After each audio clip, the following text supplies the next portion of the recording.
Telangana CM సహాయ నిధికి విరాళాలు వెల్లువెత్తుతున్నాయి. లలిత జ్యువెలరీ ఎండీ కిరణ్ కుమార్ వరద బాధితుల సహాయార్థం ₹1 కోటి విరాళం ఇచ్చారు.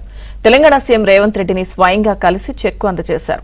కష్టకాలంలో ఉన్నప్పుడు ఒకరికొకరు సాయం చేసుకోవాలని లలిత జ్యువెలరీ ఎండీ అన్నారు. వ్యాపారస్తులందరూ విరాళాలు ఇచ్చి ఆపదలో ఉన్న తెలుగు రాష్ట్రాల్లోని వరద బాధితులను ఆదుకోవాలని కోరారు.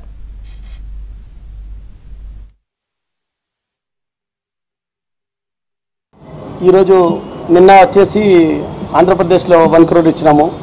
ఈరోజు తెలంగాణ గవర్నమెంట్కి 1 crore ఇచ్చినాము. ఈ వరదల వల్ల జరిగిన నష్టానికి చాలా పెద్ద నష్టం అన్నమాట. అంటే ఇది మనం ఇచ్చే అమౌంట్ ఏం కాదు, ఇది పెద్ద అమౌంట్ కాదు. కానీ నేను ఒకటి కోరుకుంటున్నాను, నిన్న కూడా చెప్పాను అన్నమాట, అదే మాట ఇప్పుడు మళ్ళీ చెప్తున్నాను.